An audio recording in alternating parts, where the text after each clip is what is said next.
Ça y est, le trailer numéro 2 de GTA 6 vient de sortir. Des millions de stats à tout va. Il n'y a qu'à regarder l'annonce du deuxième trailer. En 24 heures, c'est plus de 475 millions de vues, ce qui atomise le précédent record de la première bande-annonce. Avec ce second trailer, Rockstar Games nous gâte avec 70 images officielles, 42 nouveaux artworks et des présentations de personnages ainsi que de lieux de Leonida. Le tout vient affirmer toute cette hype, toute cette attente. 18 longs mois où nous n'avions plus d'informations venant de Rockstar Games. Pourtant, beaucoup de personnes ont raté quelque chose de très important dans ce trailer. Cette chose qui est l'essence même de GTA. Et ça, ce n'est pas normal. Surtout quand on parle du jeu, le plus attendu de tous les temps.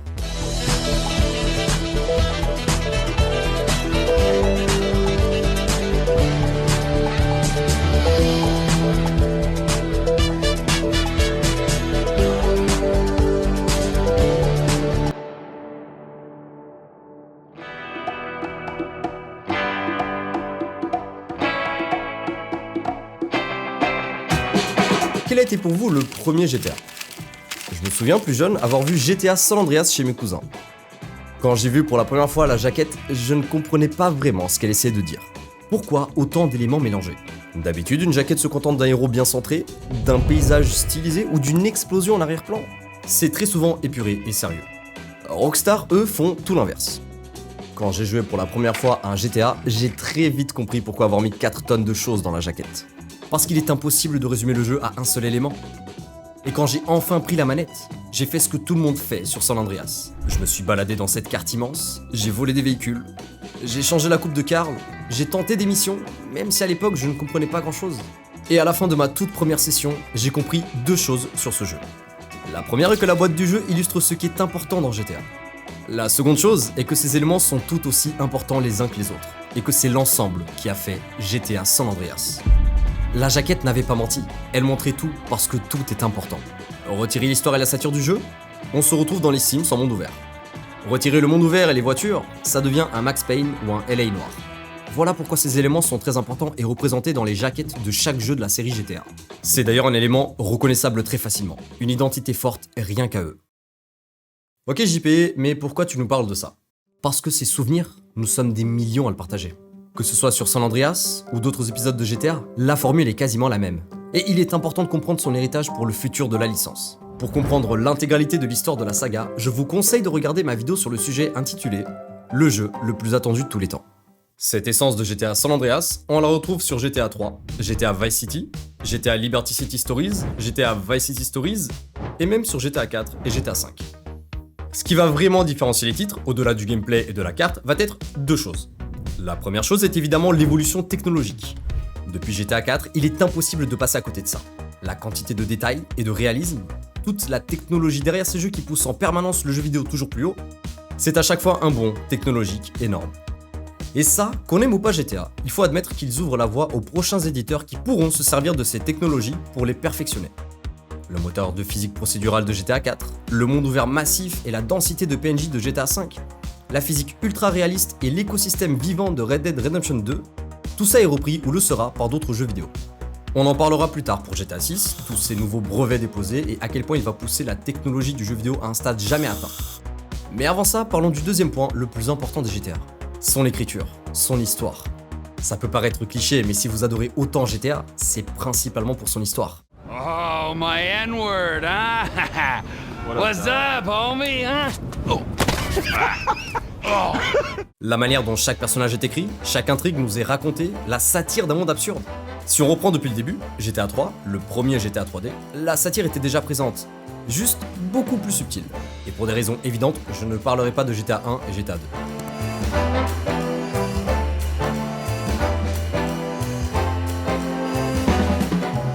Dans GTA 3, on y incarne Claude, un personnage muet, trahi par sa petite amie Catalina lors d'un braquage. Claude arrive à s'échapper de prison et à gravir les échelons du crime organisé de Liberty City. L'histoire est volontairement minimale et les personnages secondaires sont des clichés sur pattes. Le mafieux italien, le flic ripou, le dealer colombien.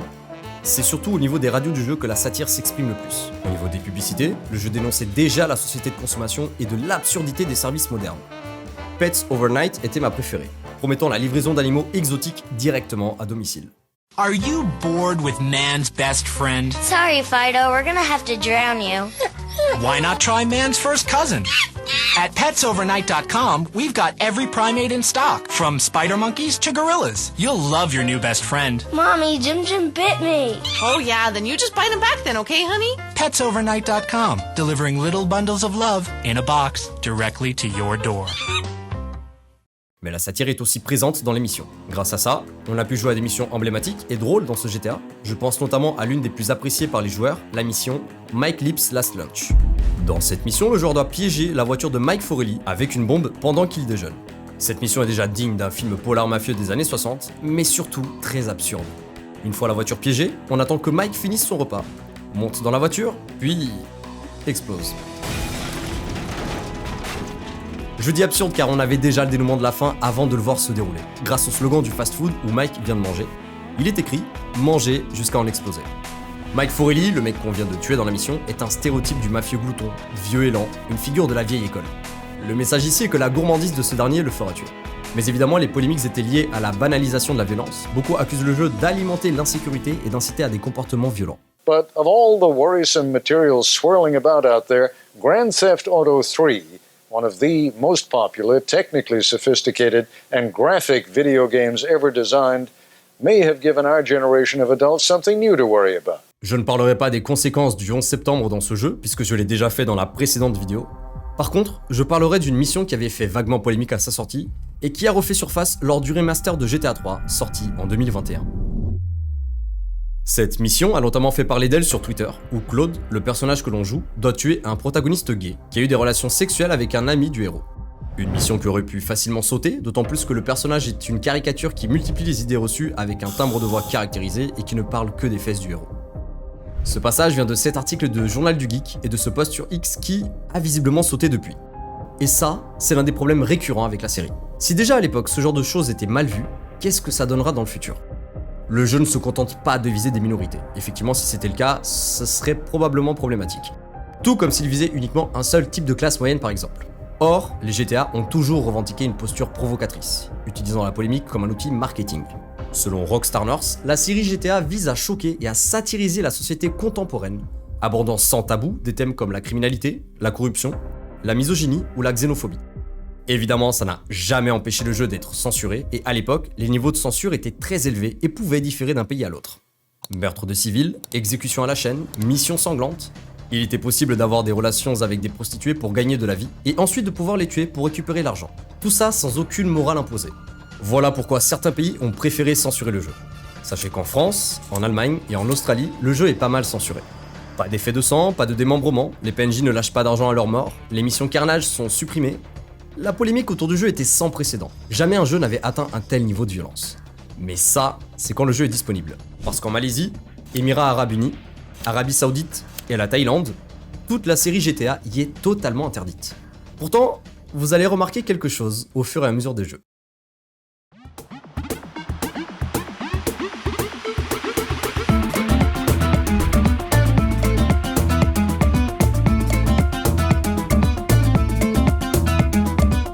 Ok, on oublie le climat mafieux polar à New York et on laisse place aux années 80 à Miami. Ça se traduit par des palmiers, des cocktails et des chemises à fleurs. Fini le protagoniste muet, cette fois on joue Tommy, un ancien taulard comme Tony Montana de Scarface, qui bâtit son propre empire à Vice City. Les références à ce genre de film sont évidentes et sont vraiment très cool. On a plein de missions mémorables dans Vice City. Rebaut est je pense la plus appréciée, c'est littéralement Scarface. On vient renverser Ricardo Diaz pour récupérer son manoir. On tue des hordes d'ennemis avant d'arriver devant Ricardo, et donc on traverse entièrement le manoir qui a l'air de ne jamais en finir. Après ça, le manoir devient notre base, où l'on peut sauvegarder et garer ses véhicules. L'ajout des bâtiments achetables vient agrandir les possibilités dans la série, et chaque quartier a son style. La plage, le centre-ville ultra moderne, les zones industrielles ou le ghetto haïtien. La carte est plus variée, plus vivante, et donc plus immersive. Mais ce qui marque surtout, c'est la mise en scène. On sent que Rockstar a voulu raconter une vraie histoire, avec un héros, des trahisons, une montée en puissance. Les cinématiques sont plus longues, mieux dialoguées et les personnages plus marqués. Et surtout, la satire est toujours là. Tommy peut tuer, voler, trahir, ruiner des vies, mais jamais il n'est puni. Au contraire, il est glorifié. Il grimpe au sommet, écrase tout le monde et devient l'homme le plus puissant de la ville. C'est du GTA pur jus, une critique grinçante du rêve américain. On pourrait donc s'attendre à un jeu plus coloré, moins violent, plus détente. mais c'est mal connaître Rockstar. Déjà, tout ce pourquoi GTA 3 a fait scandale, les meurtres, les missions sanglantes, les relations avec les prostituées, ils gardent tout. Aussi, Miami est une ville où il y a beaucoup de gangs, alors Rockstar va caricaturer tout ça. Ce sont des gangs violents, issus principalement de communautés cubaines et haïtiennes de Floride. Le problème est que certaines lignes de dialogue incitent au meurtre de ces populations. On peut notamment y entendre « tuer tous les Haïtiens ». Et forcément, ça n'a pas du tout plu, à tel point que le maire de New York de l'époque, Bloomberg, va s'en mêler et dira qu'il fera tout ce qu'il peut pour forcer Rockstar à modifier le jeu. Rockstar finit par sortir une version modifiée, supprimant les dialogues les plus controversés. La polémique avait pris une telle ampleur qu'elle a obligé l'éditeur à réagir, chose rarement vue à l'époque. Mais comme ses prédécesseurs, Vice City est accusé de banaliser la violence, glorifier le crime et d'influencer les plus jeunes. Many parents are buying these games for their children without knowing what is in them. And as you will see, they can be pretty rough. This is what many children, boys mostly, are hoping to find under their Christmas trees. Le scandale est partout. Et pourtant, le jeu se vend par millions. Le succès est tel que Rockstar n'a aucune raison de ralentir. Au contraire.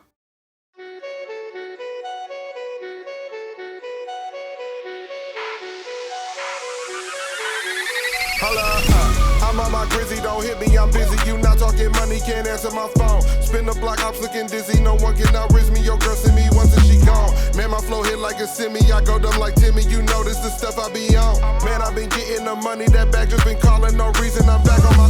GTA San Andreas. L'épisode le plus vendu sur PS2, et d'ailleurs le jeu qui s'est le plus vendu sur cette console. Double record. En même temps, quand en fin d'année 2004, Rockstar nous présente ça...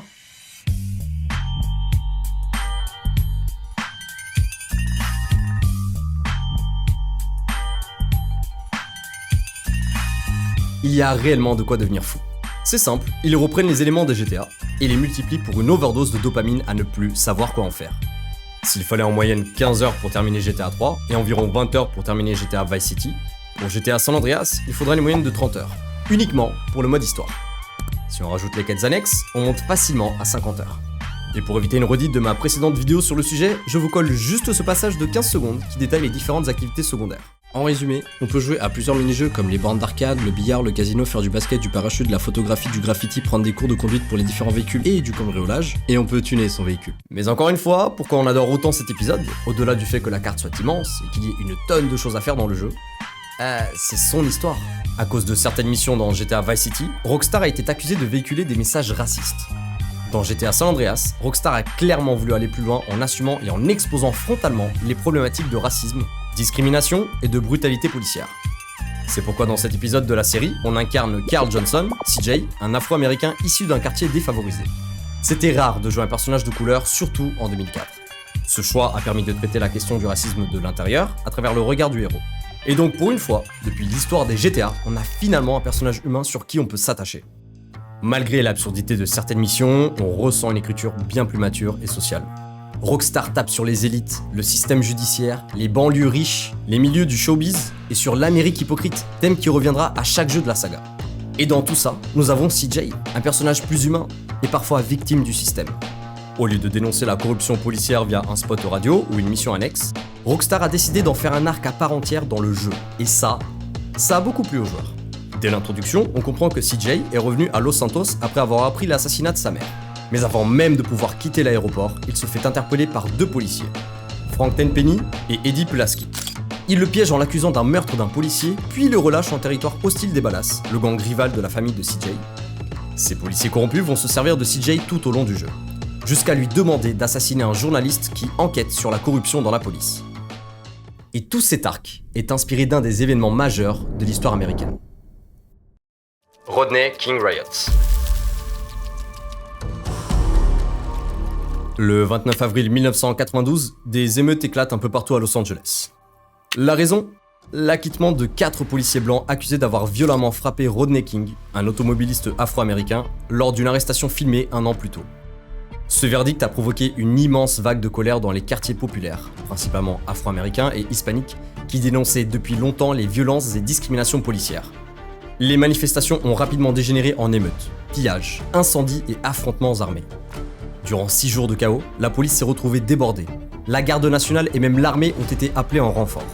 Le bilan humain et matériel est lourd. Plus de 50 morts, plus de 2300 blessés, plus de 11 000 arrestations et près d'1 milliard de dollars de dégâts matériels. avec plus de 1100 bâtiments détruits et 3600 incendies recensés.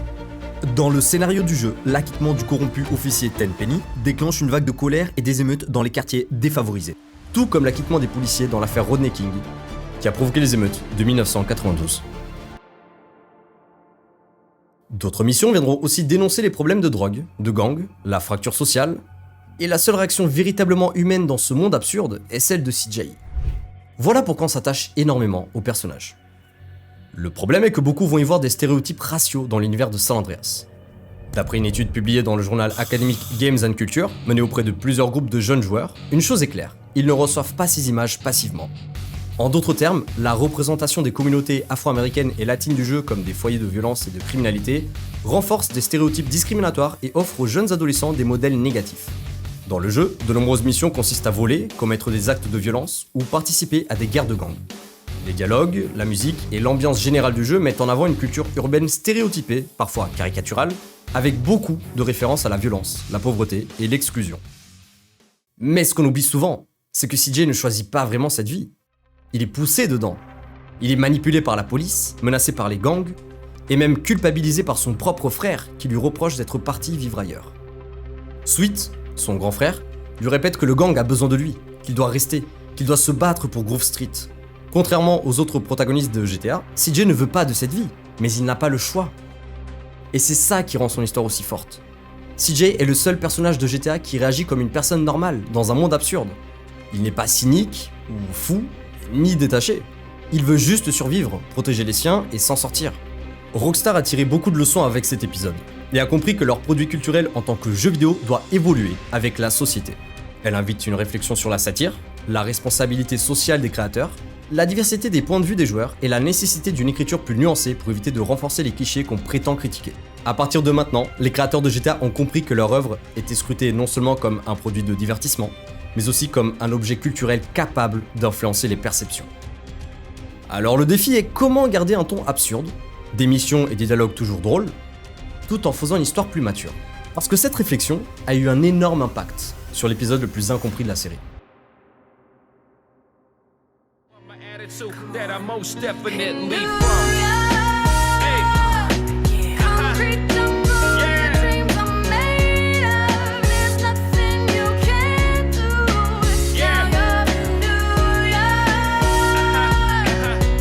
2008. Rockstar dégaine enfin sur ce quoi il bosse depuis 4 ans. Un tout nouveau moteur de jeu. Et avec lui, une claque technologique. La physique procédurale, l'animation des corps, le poids des véhicules, la gestion des collisions. Un nouveau standard, un avant-après dans le jeu vidéo. Mais on n'est pas ici pour parler de technique, alors que raconte vraiment ce GTA 4 ? Eh bien, jusqu'ici, Rockstar misait sur l'excès et la caricature critique de la société américaine. GTA 4 est l'inverse complet de tout ça. Le jeu est plus sombre, la satire est plus fine et réaliste que les précédents opus de la série. Ici, on vient déconstruire l'idée du rêve américain, l'idée selon laquelle les États-Unis sont une terre d'opportunités pour tous. Notre protagoniste, Niko Bellic, se fait embarquer à Liberty City parce que son cousin Roman lui fait miroiter une vie de luxe. Évidemment, comme dans la vraie vie, c'était bien trop beau pour être vrai. Le cousin du héros vit dans un taudis, croule sous les dettes et ment sur toute la ligne. Niko est entraîné dans le monde criminel de la ville, se retrouvant mêlé à des mafias, des trahisons et des conflits moraux, tout en cherchant à s'intégrer et à trouver sa place dans une société qui ne lui fait aucun cadeau. Qui n'a jamais rêvé du rêve américain, après avoir vu Rocky ou À la recherche du bonheur ? Avec GTA 4, on peut l'expérimenter. Pour se rendre compte que tout est faux, tout n'est qu'illusion. Alors au début on s'en sort comme on peut, conducteur de taxi, livraison, quelques deals sous la table, sauf qu'on gagne à peine de quoi survivre dans le taudis de Roman qui nous sert de planque. Et très vite, le système nous pousse vers des activités illégales. Tout ça parce qu'on veut toujours plus. Plus d'argent est égal à plus de pouvoir. Au début du jeu, on est dans le quartier des immigrés slaves, et on ne va jamais à Manhattan. On gravite dans la pauvreté en continuant de rêver. Mais Niko comprend que s'il veut réellement s'en sortir, il faut faire des choses qui sortent du commun, sans parler de moralité. Il nous faut de l'argent, faisons un travail qui va réellement nous rapporter de l'argent. Quoi qu'il arrive, les sacrifices seront réels pour Niko, parce que dans la vie, la fin heureuse n'existe pas. C'est exagéré mais c'est vrai, et au lieu de le montrer d'une manière comique, ou très absurde comme le faisaient les anciens jeux, ici on le montre presque comme ça se serait passé dans la vraie vie. La critique sociale du jeu est, je pense, la meilleure de n'importe quel épisode de la saga. Alors oui, on pourrait dire que le jeu a été écrit comme ça car son moteur de jeu est la cause du premier GTA à vouloir ressembler à la vraie vie. Il suffit de comparer GTA 3 à GTA 4, le gap est énorme. Mais je ne pense pas que ce soit ça. Sinon pourquoi GTA 5 serait revenu à un entre-deux? Non, je pense que GTA 4 est plus mature parce qu'il grandit avec son public. On a compris les blagues lourdes et la surenchère constante des premiers jeux. Et quand on est adolescent, c'est ce qui nous fait marrer. Mais avec un public qui grandit, si on veut continuer de l'intéresser, il faut aussi évoluer. Alors comme on l'a vu, depuis GTA San Andreas, Rockstar veut faire passer des messages clairs. Plus qu'en mettant un simple spot radio pour dénoncer quelque chose. Donc s'ils veulent pouvoir dénoncer librement la violence, la criminalité, la solitude et la difficulté d'intégration, ils doivent prendre un ton plus sérieux. L'arc avec Vlad nous montre comment les étrangers sont vus et traités en Amérique. Don't worry your little peasant head about it. L'expression que Vlad utilise pour parler de Nico, petit paysan, est utilisée de façon condescendante ou moqueuse, vu comme quelqu'un de classe sociale inférieure. Et c'est un degré d'écriture qui pourrait échapper aux plus jeunes. Revenons rapidement sur le sujet du American Dream.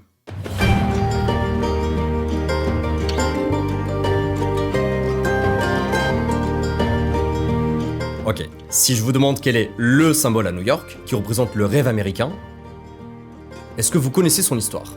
Il est probable que oui, donc je vais la faire courte. La Statue de la Liberté, offerte par la France, est installée à côté d'Ellis Island, le centre fédéral d'immigration des États-Unis entre 1892 et 1954. C'est souvent ici que le rêve américain commence ou s'arrête brutalement. Dans la vraie vie, cette statue est un symbole fort, une figure accueillante pour les immigrés, un symbole de liberté totale représenté par les chaînes brisées marquant la fin de l'oppression et l'esclavage, mais aussi la flamme qu'elle porte, représentant la lumière de la raison. La statue est comme un phare qui guide les peuples dans les moments sombres. Elle tient aussi une tablette, la déclaration d'indépendance des États-Unis. Parfait, alors maintenant qu'on sait ce que représente cette statue dans la vraie vie, à quel point son message est fort et porte des valeurs nobles, on va voir comment les frères Hauser s'en sont servis pour faire tout l'inverse. Dans GTA 4, elle porte le nom Statue de l'hilarité. La flamme est remplacée par un gobelet de Starbucks, et la tablette qu'elle porte indique ce message. Envoyez-nous les personnes les plus brillantes, les plus malines, les plus intelligentes, ceux qui aspirent à vivre libre, et soumettez-les à notre autorité. Regardez-nous les tromper tandis qu'ils torcheront le cul des riches, pendant qu'on les convainc qu'il s'agit d'une terre d'opportunité. Il y a plusieurs messages forts qu'envoie Rockstar avec ça. Bon, il est évident que le message initial est moqué pour parler de l'hypocrisie de ce rêve américain. Le gobelet remplace la flamme pour parler de la surconsommation aux États-Unis, un vrai problème depuis plus d'un demi-siècle. On peut y faire un rapprochement à Supermarket Lady, si vous avez vu ça à l'école ou si vous connaissez l'œuvre. Mais un détail important que je n'ai pas souligné lors de ce GTA San Andreas, son scandale du mode Hot Coffee. Un mini-jeu caché où l'on pouvait avoir des relations sexuelles avec sa petite amie dans le jeu a fait un énorme scandale. J'en avais déjà parlé dans ma précédente vidéo, mais je n'avais pas poussé ce détail sur GTA 4, parce que oui, il y a eu une réponse de Rockstar face à tout ça. En fait, Hillary Clinton a réagi à ce scandale et a voulu imposer une législation fédérale, donc d'interdire la vente de jeux vidéo violents ou sexuellement explicites aux mineurs. Ce que Rockstar trouve injuste, puisque si ça avait été un film, un livre ou même une musique, il n'y aurait pas eu autant de polémiques. Et ce qui énerve encore plus les créateurs de GTA, c'est que dans tout ça, le jeu vidéo n'est pas considéré comme quelque chose de sérieux. En fait, il faudrait même s'en méfier. La statue ressemble étrangement à Hillary Clinton, et dans la statue, il y a un easter egg. On peut y voir un cœur attaché à des chaînes. Comme si la liberté d'expression que représente la statue est bafouée par Hillary Clinton. On comprend aussi mieux pourquoi la statue dans le jeu tient un gobelet de café, référence au mode Hot Coffee de San Andreas. Ça pourrait expliquer pourquoi Rockstar a voulu prendre un ton plus sérieux à l'époque, pour montrer qu'un jeu vidéo est une œuvre qui peut faire réfléchir, et qui est à prendre au sérieux comme n'importe quelle autre œuvre. Le jeu n'a pas été compris à sa sortie et c'est souvent lors d'une seconde lecture que les joueurs comprennent le potentiel de ce GTA 4. Beaucoup de témoignages sur internet de personnes qui disent avoir redécouvert GTA 4 une fois adultes et qu'ils remarquent des tonnes de détails dans le genre, que ce soit les missions en passant par la radio ou Spot TV. Rockstar tire sur tout le monde, tout le temps, et c'est hilarant. Un exemple marquant est la station de radio WKTT. Richard Bastion Show. This country's going to hell. Ever since we let those damn Australians back in this country, everything has gone to shit. What the hell did we go to war with them for in the first place? I'll tell you why. We did it for freedom and for valuable munitions contracts. Ce passage est issu d'un véritable appel. En fait, chaque appel de cette radio est réel. Parce que qu'est-ce qui est plus drôle qu'une fausse émission avec de fausses personnes parlant de théories du complot ou de coups de gueule démesurés? C'est évidemment que tout soit vrai. Alors en 2007, un an avant la commercialisation du jeu, Rockstar Games invite les joueurs à appeler un numéro pour parler d'opinions les plus absurdes sur la culture américaine. Certains ont été sélectionnés pour être diffusés sur la radio du jeu WKTT. Elle s'inspire directement de certaines stations de radio choc bien réelles. La station fictive est animée par Richard Bastion, un présentateur conservateur qui n'hésite pas à encourager les appels les plus délirants. Certains appels étaient tellement absurdes qu'ils en devenaient génialement parodiques. Un fan demandait par exemple que les enfants aillent travailler à l'usine plutôt qu'à l'école, d'autres s'en prenaient au micro-ondes, au sushi ou encore à l'allaitement public. D'une certaine manière, Rockstar a permis aux joueurs de participer au script. D'autres publicités radio dans le jeu parlent de sous-vêtements fashion pour enfants, en donnant un site web. Si on se rend à un cybercafé dans le jeu et qu'on tape le nom du site, le jeu obtient immédiatement les 5 étoiles, le niveau de recherche le plus élevé. J'adore cet easter egg, parce qu'en plus de dénoncer un sujet extrêmement sensible que je n'ai même pas besoin de nommer, Rockstar dénonce aussi et surtout la curiosité morbide du joueur. Pour finir ce point sur GTA 4, il est sorti à un moment étrangement intéressant. En fait, GTA 4 sort durant la plus grosse crise économique jamais connue depuis 1929. The subprime crisis. Subprime crisis. Subprime. The subprime. Subprime. The stock market is now down 21%. Because we're now down 43%. Sectors, Apple's under pressure, Yahoo down 8.5%, Cisco 6.5%. We are in the midst of a serious financial crisis. What started in America last year has now spread to every part of the world. As a result, our entire economy is in danger. Tout est parti des subprimes. Les banques américaines prêtaient de l'argent à des familles qui n'avaient pas beaucoup d'argent pour acheter des maisons. Les prêts avaient des taux hautement élevés. Le système n'a pas tenu, l'immobilier montait sans cesse, et quand une famille ne pouvait plus rembourser le prêt, la banque revendait la maison pour récupérer l'argent. Le problème est que ça a le même fonctionnement qu'un système pyramidal, et si la base s'effondre, donc ici les familles qui empruntent, les banques et les investisseurs qui sont bien plus hauts dans la pyramide finiront par tomber. Ça a eu des répercussions dans le monde entier. Et donc le message de ce GTA résonne fortement avec le climat social et économique de l'époque, bien que le jeu ne l'aborde jamais directement. GTA 4 met en scène l'échec de l'ascension sociale et de la désillusion face à une Amérique qui déçoit. Une société marquée par l'endettement, la difficulté de s'en sortir, des problématiques exacerbées par la crise de 2008. Mais comme je l'ai dit, beaucoup de joueurs regrettent ce côté bien trop réaliste, presque déprimant pour un jeu comme GTA. Et pour ceux qui ont un œil plus affûté, vous avez clairement remarqué la ressemblance du trailer de GTA 4 et de GTA 6. On en parlera plus en profondeur dans la partie GTA 6, mais le seul côté absurde des deux trailers sont les passages des TikTok, des vidéos courtes reprenant des faits réels qui se sont passés à Miami. Mais pour ce qui est de GTA 5, Rockstar a quelques idées de ce que veulent les fans, et de ce qu'ils peuvent proposer pour créer une expérience moins réaliste mais qui plaira énormément aux joueurs. Et ça va être encore une fois ici, le début des problèmes pour eux. 2010, 2011 et 2012. Durant ces 3 années, le monde se remet de sa crise économique. L'iPhone explose, les réseaux sociaux aussi, et le selfie devient un réflexe culturel un peu partout. Les premiers influenceurs internet font leur apparition, et un climat de normalisation du cynisme s'installe. On se moque de tout, on ne croit plus à rien, et on en rigole. Avec un climat pareil, les créateurs de GTA se disent que le jeu doit changer de ton. Mais cette fois-ci, ils s'adapteront à ce que veulent les joueurs. GTA 4 a divisé les fans alors que depuis le début, la saga met tout le monde d'accord. Donc, la question se pose. Sauf que, comment contenter tout le monde ? Certains adorent le chaos des anciens GTA, d'autres préfèrent une histoire plus émotionnelle, et enfin, il y a la nouvelle base de joueurs qui n'a connu qu'un jeu, voire aucun jeu de la saga, qui arrive là parce qu'ils connaissent uniquement l'héritage de la série. Ok, par quel média le jeu vidéo est principalement influencé ?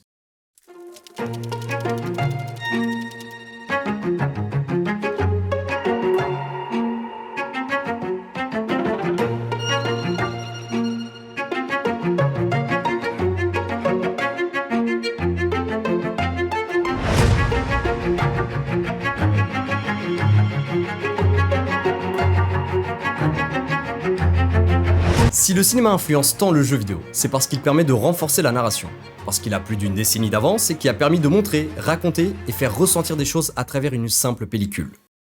La valeur ajoutée d'un jeu vidéo est qu'il permet l'interaction. C'est grâce à ça qu'on ne regarde pas simplement notre héros faire un choix, nous faisons un choix, qui déterminera la suite du jeu. Alors maintenant qu'on sait ça, regardons les films qui ont changé les codes, qui ont arrêté de faire comme les autres, qui ont pu aller plus loin. Parce qu'un film normal nous fait suivre un protagoniste, avec son arc narratif unique. Le Roi Lion, Spider-Man, Rocky, vous en connaissez plein. Un film plus intéressant va casser ce code, pour que le spectateur se dise que cette fois, il y a un truc différent. Maintenant, certains voient déjà où je veux en venir, et pour les plus jeunes qui regardent cette vidéo, je vais en venir à ça. Hey Joe, I'm gonna shoot this guy. You shoot me in a dream, you better wake up and apologize. La langue, bougre de fiotte, est-ce que tu comprends ce que je dis? Oui. Alors, tu comprends ce que je dis? Oui. Décris-moi Marcellus Wallace, hein, de quoi il a l'air? Reservoir Dogs et Pulp Fiction. Quentin Tarantino doit forcément vous dire quelque chose. Et pour la faire courte, ces films ont poussé plus loin la manière de raconter une histoire. Pas de protagoniste principal, on suit plusieurs personnages différents, presque comme une pièce de théâtre. Des dialogues qui parfois n'ont aucune valeur ajoutée pour l'histoire du film, parfois on se demande pourquoi les personnages parlent de ça. Et c'est là que le style Tarantino brille. C'était pas commun de voir ça au cinéma, ce qui a évidemment propulsé les films comme des incontournables. Rockstar avait déjà travaillé avec un acteur de Reservoir Dogs, ils s'en sont déjà inspirés pour leur jeu, notamment les ambiances et certains dialogues, mais maintenant il est temps de faire encore mieux. Proposer 3 personnages. Des histoires entrelacées qui vont à un moment se croiser. 3 personnages pour un seul joueur. C'est du jamais vu à ce niveau de technique. Je veux dire, on peut changer de personnage quand on veut et même durant l'émission. Les histoires de ces personnages seront mélangées et liées, comme si c'était le trio qui formait un seul et unique personnage. Rockstar en profite pour faire quelque chose qui sera à eux, pas juste une simple copie à la Tarantino. Ils doivent y ajouter leur ADN pour qu'on y reconnaisse la patte Rockstar. Alors, si on revient au problème de GTA 4 n'a pas réussi à mettre tout le monde d'accord, avec celui-ci, nul doute possible.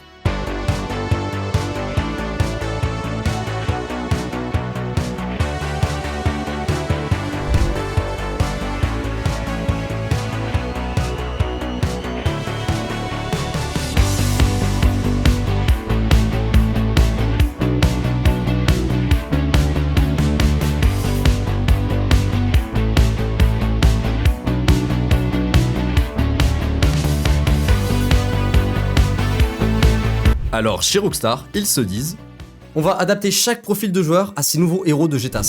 Le joueur qui adore mettre le chaos partout, faire n'importe quoi, le profil un peu fou, ce sera Trevor. Les anciens joueurs, plus tournés vers l'histoire car ils sont là depuis le début, seront représentés par Michael. Et les nouveaux joueurs, la nouvelle génération, Franklin.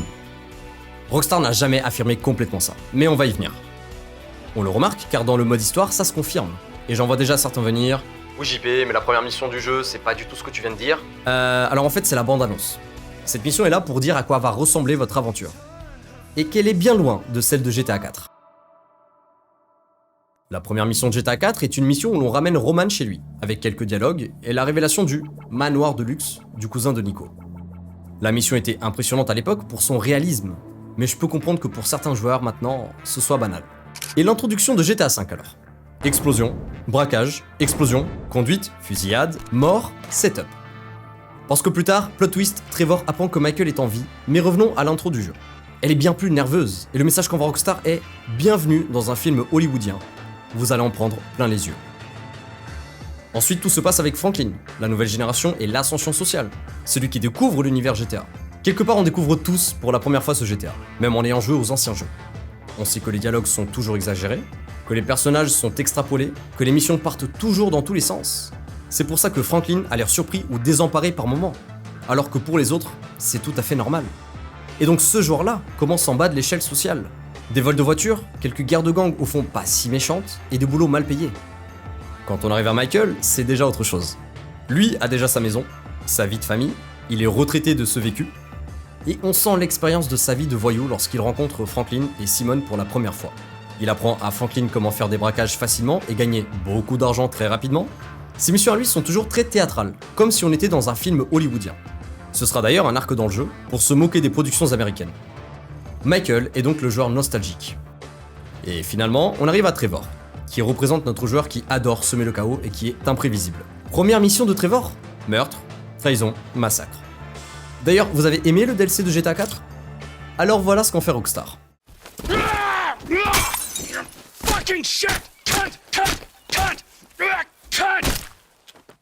Tant dans les dialogues que ses actions, on ne peut pas deviner comment Trevor va réagir. Et tout au long du jeu, c'est comme ça. Et donc, ici, le joueur est le chef d'orchestre. Pendant certaines missions, vous pouvez jouer le personnage que vous avez envie de jouer. Mieux encore, la satire sociale est décuplée. Chaque personnage nous montre un point de vue différent sur la critique de la facette de l'Amérique.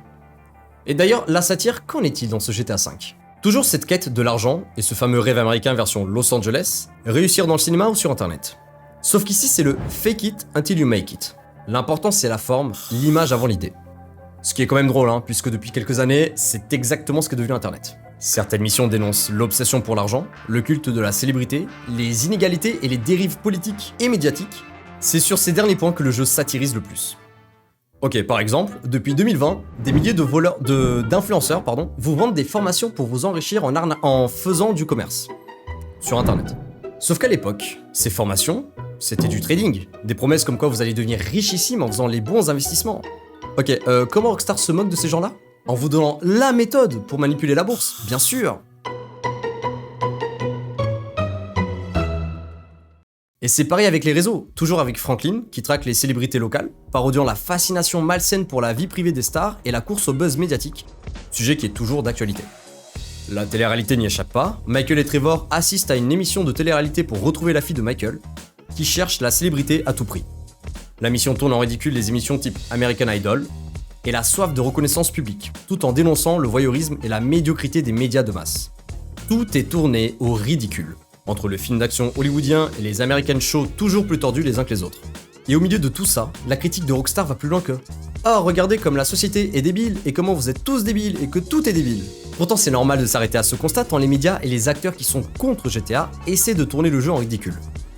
Comme a dit Dan Houser, l'un des papas de Rockstar et de Grand Theft Auto, ce GTA V est le monde tel qu'il serait s'il ressemblait à celui qui est dépeint dans les films américains ou à la télé ou aux informations.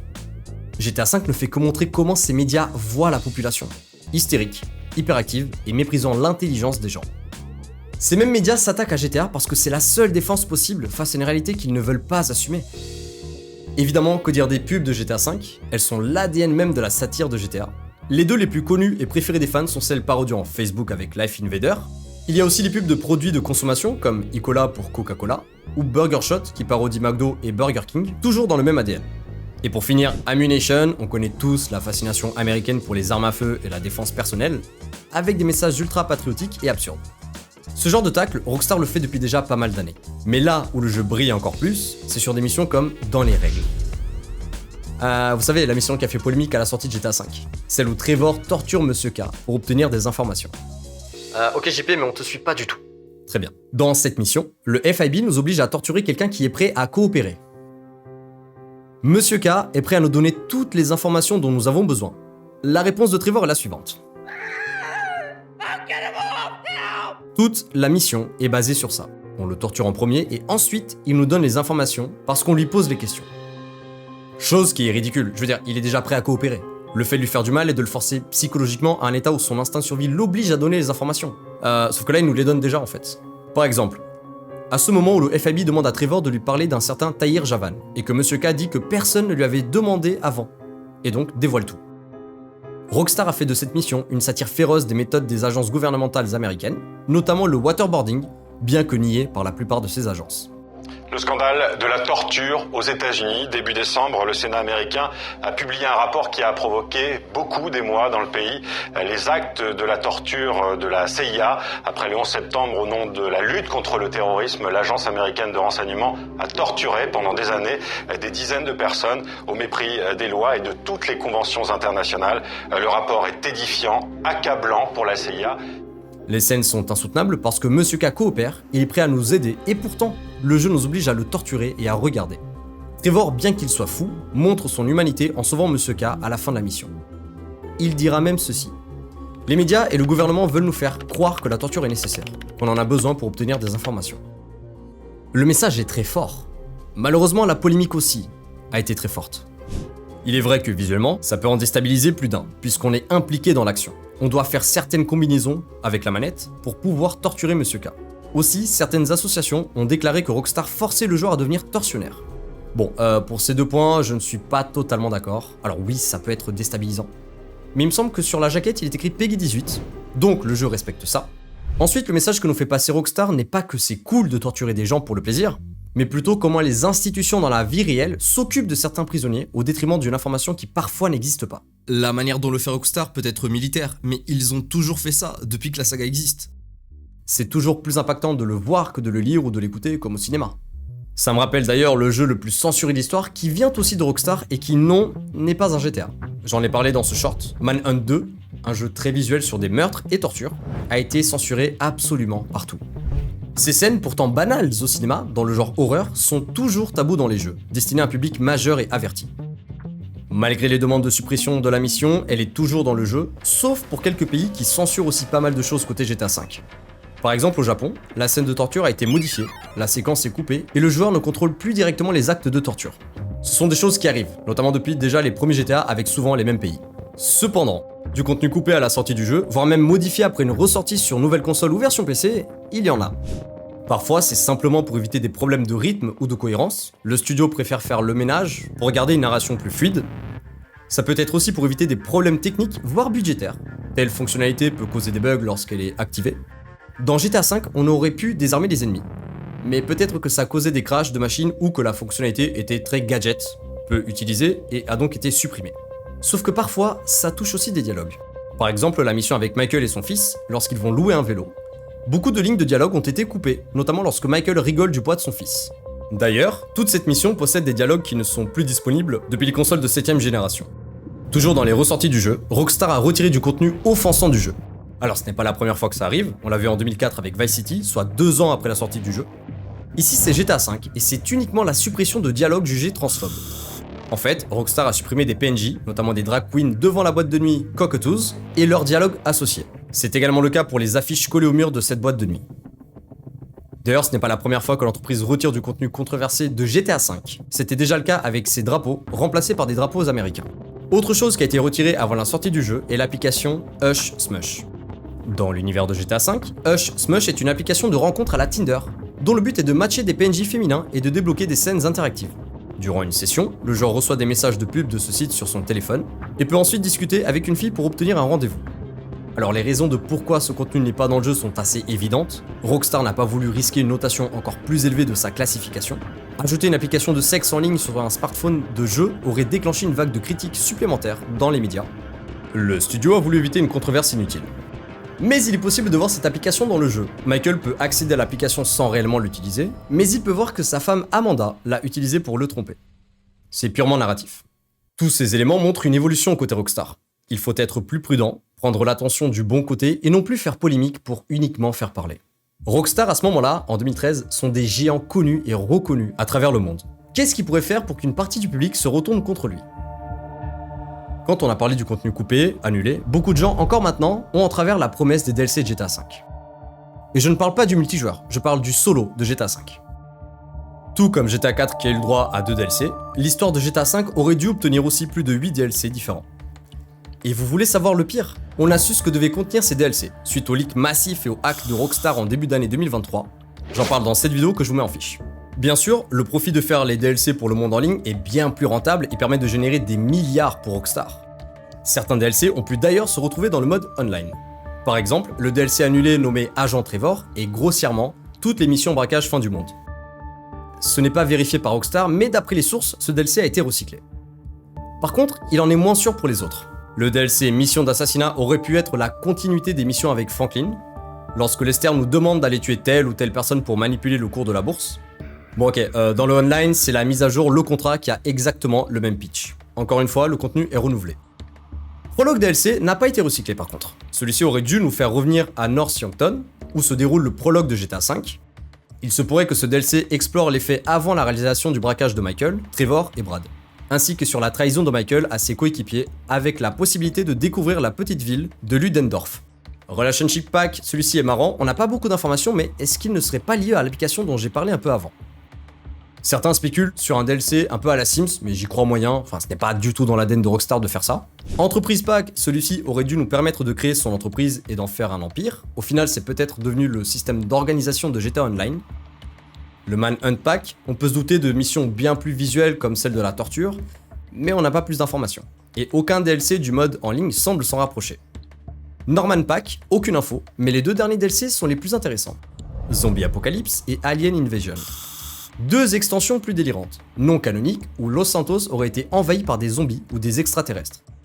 Dans l'esprit des contenus additionnels de Red Dead Redemption, voire certaines missions du mode en ligne, notamment avec l'œuf, et je pense aussi aux missions du solo qui sont mémorables.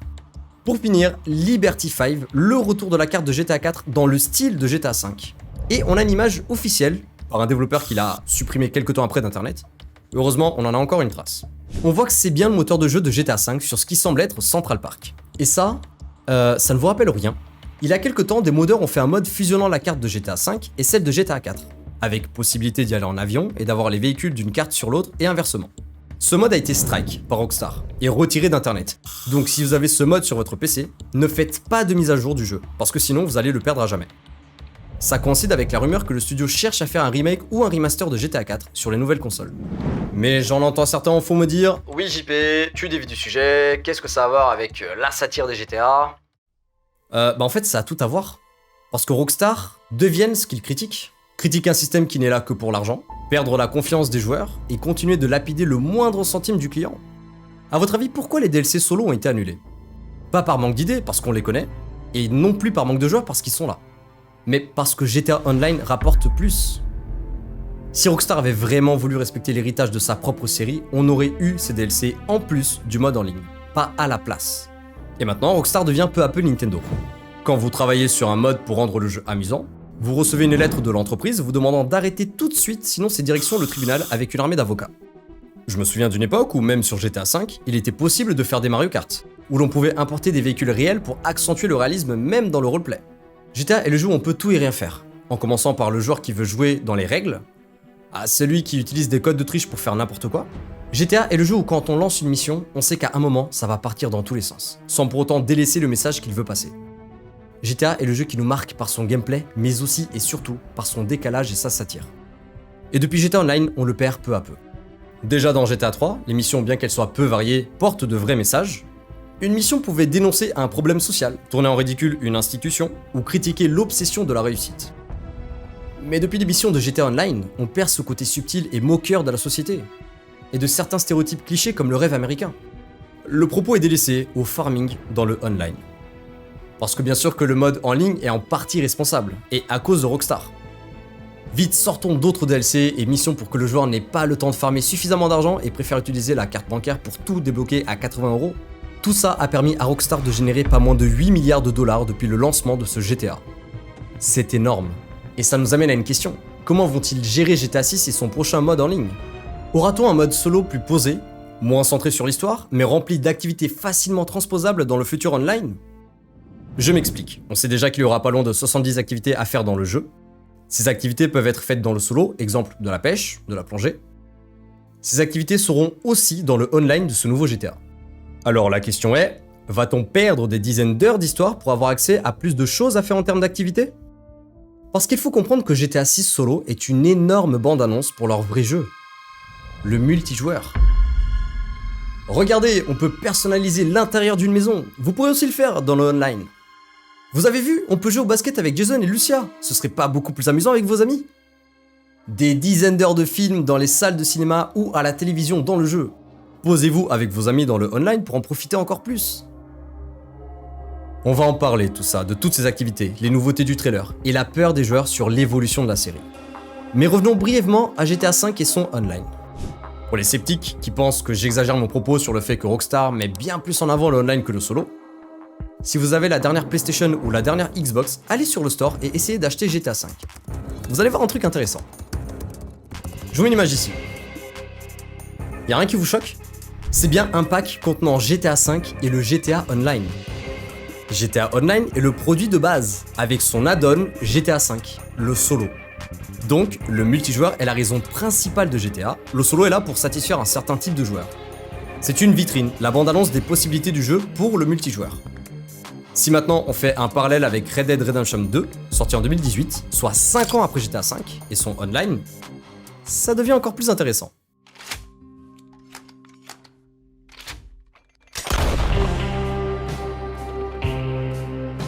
L'histoire du jeu est excellente, les personnages sont très bien écrits, et même si le gameplay n'arrive pas forcément à plaire à tous les joueurs de GTA, il est très bon pour le type de jeu qu'il est. Avec un jeu pareil, les fans demandent très vite s'il y aura des DLC pour ce jeu. Rockstar annonce en 2019, soit seulement un an après la sortie du jeu, qu'il n'y aura aucun DLC pour le solo, et qu'il se concentre déjà à 100% sur le online de Red Dead Redemption 2. Il faut comprendre le studio. La rentabilité et le succès des mods en ligne, avec leurs mises à jour et microtransactions, ont pris le pas sur les extensions narratives solo, jugées moins lucratives et plus coûteuses à produire. Le jeu s'est vendu à plus de 70 millions d'exemplaires. C'est énorme. Bien que refaire du motion capture, des dialogues, du doublage et j'en passe pour un DLC aurait coûté cher, les joueurs auraient été au rendez-vous. Mais l'argent a poussé Rockstar à aller vers du contenu multijoueur, rapportant bien plus de fric. Ils veulent refaire la même prouesse que GTA Online. Enfin, c'est ce qu'ils pensaient. Red Dead Online est juste pas amusant. Pour vous expliquer rapidement, l'un des problèmes majeurs pointés par la communauté a été la place très importante des contenus payants et des microtransactions, notamment à travers l'économie du jeu basée sur deux monnaies, l'argent et les lingots d'or. Si l'argent s'obtient en jouant, les lingots d'or sont beaucoup plus longs à accumuler gratuitement, ce qui pousse les joueurs à acheter des packs de lingots avec de l'argent réel pour débloquer plus rapidement des objets, des rôles ou des options de confort, comme le voyage rapide. Certaines fonctionnalités ou options de personnalisation étaient pratiquement inaccessibles sans microtransactions, ou alors nécessitaient un temps de jeu jugé déraisonnable pour les débloquer sans payer. Alors depuis, il y a eu des mises à jour pour régler ces problèmes. Sauf que quand même, la dernière grosse mise à jour date de 2021. Et on voit qu'il y a un manque considérable de joueurs par rapport à GTA Online. Ah pardon, Rockstar a annoncé finalement une mise à jour pour Red Dead 2 en juillet 2025, presque 4 ans après la précédente mise à jour. Mais quand GTA Online fait entre 100 000 et 200 000 joueurs, Red Dead Online ne fait que 4 000 dans ses meilleurs jours. Comprenez bien que le modèle économique de Rockstar s'adapte à l'industrie. Les contenus additionnels solo se font rares de nos jours, et l'industrie se calibre plus sur du contenu multijoueur pour générer plus de revenus. Avant de passer à GTA 6, son lot de nouveautés, ce qu'il promet et l'analyse de la satire dans son histoire, j'aimerais aborder un jeu qui a fait l'inverse de ce que fait Rockstar. Et promis, je me dépêche. Alors pour ça, retournons en 2020.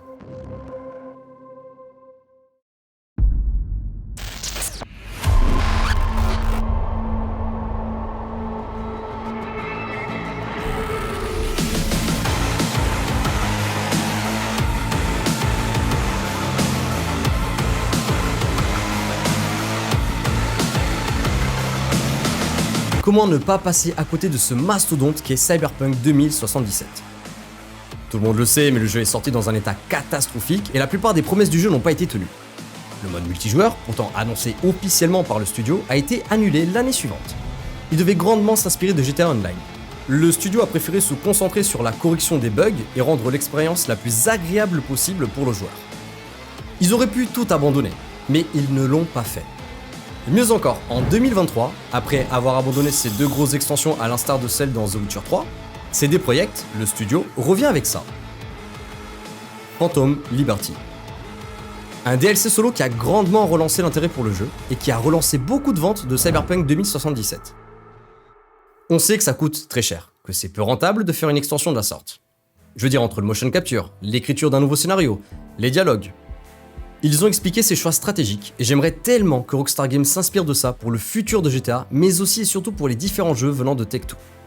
Je cite, « Après le lancement raté, l'objectif de CD Projekt Red était de prouver leur savoir-faire en matière de narration et de contenu solo, comme il avait fait avec The Witcher 3. Phantom Liberty a été conçu comme une vitrine de leur talent, pour montrer ce dont ils sont capables et réconcilier le studio avec la communauté.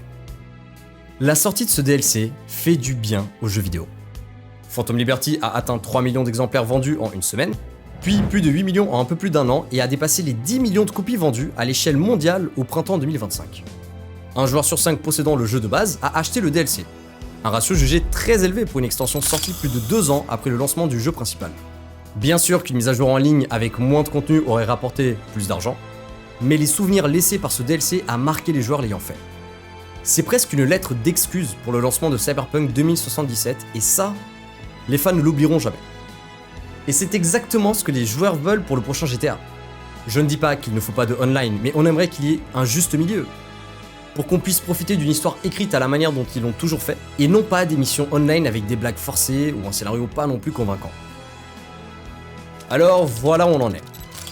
Le roi de la satire devient peu à peu le roi du silence, et avec GTA 6, c'est peut-être leur dernière chance de prouver qu'ils savent encore écrire autre chose qu'un plan produit. Voyons voir ce que ce GTA 6 nous réserve, déjà avec ses nouvelles technologies, puis analysons le tout.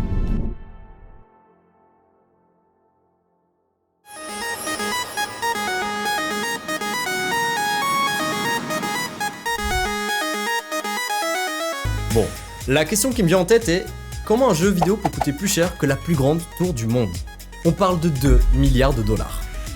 Eh bien, c'est évidemment son moteur de jeu et tout son lot de nouveautés.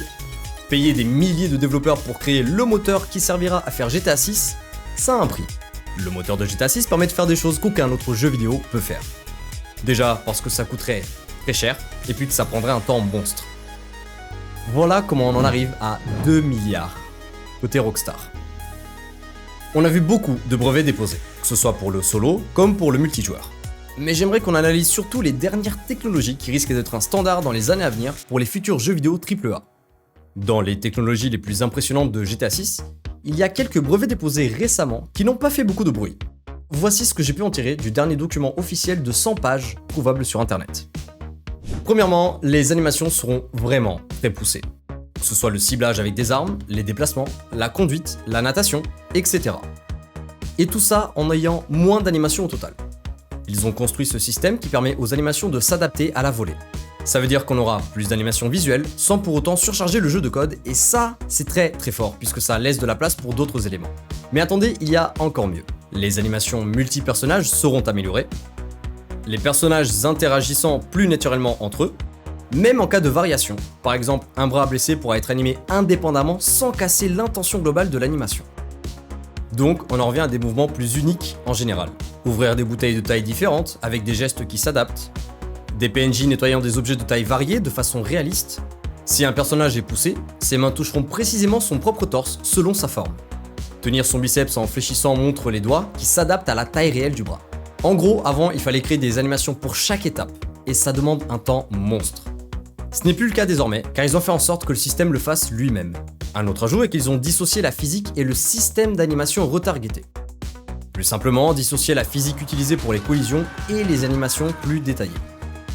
Mais la meilleure partie reste celle-ci.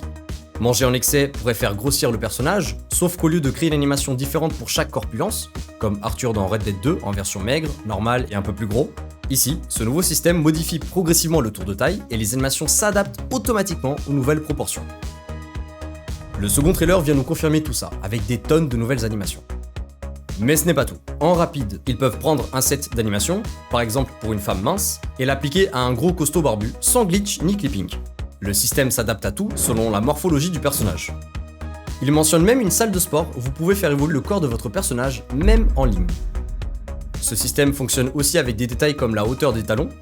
Le personnage atteindra quand même correctement la poignée de porte, quelle que soit sa taille ou sa posture. Monter des échelles avec des barreaux à distance variable. Si plusieurs personnages sont côte à côte, leurs animations seront volontairement différentes pour éviter les clones.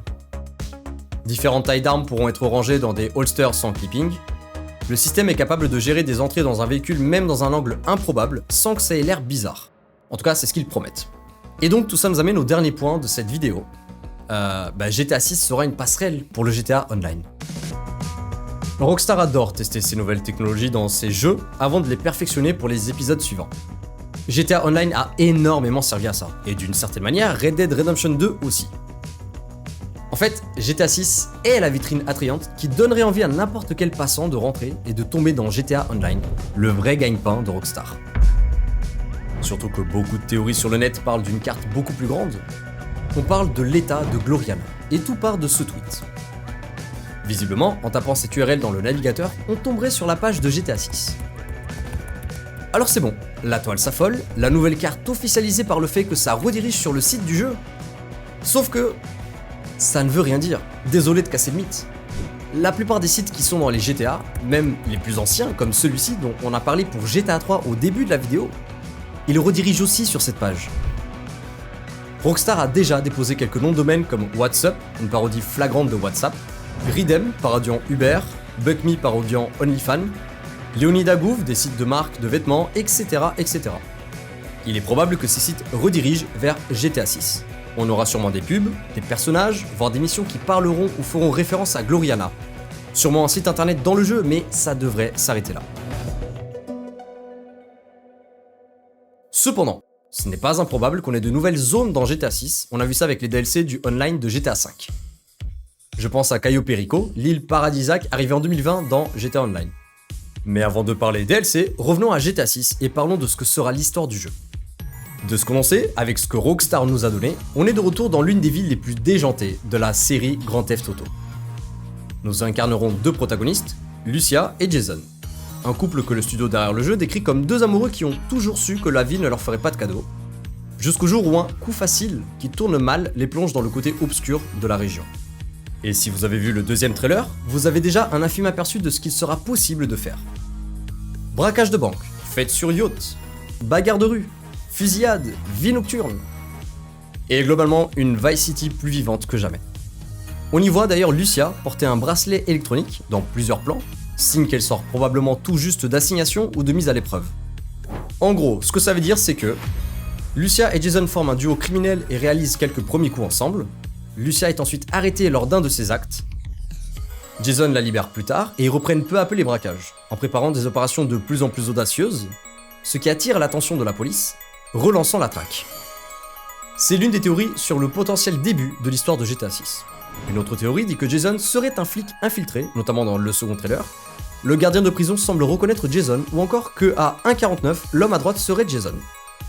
En parlant du trailer d'ailleurs, il y a beaucoup de choses intéressantes dans cette nouvelle bande-annonce, puisque Rockstar nous délivre aussi plein de nouvelles images et informations très importantes qu'on va décortiquer. Je me suis aidé de ce site pour cette partie de la vidéo, vous retrouverez toutes les sources dans la description.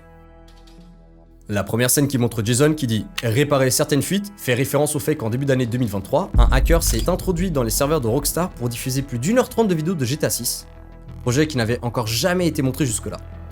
Encore une fois, j'en ai déjà parlé dans ma précédente vidéo, je vous colle l'affiche juste ici. Dans beaucoup de scènes, Jason porte un t-shirt blanc avec le logo du centre marin. Il y travaille quand il n'est pas occupé à faire de la livraison de drogue locale. D'ailleurs, le monsieur qui parle à Jason lors de la première scène est son patron, Brian Heder, le coursier de drogue qui fait rentrer des produits en douce via Leonida Keys, d'où le bateau ici, et que l'on voit plus tard ici aussi.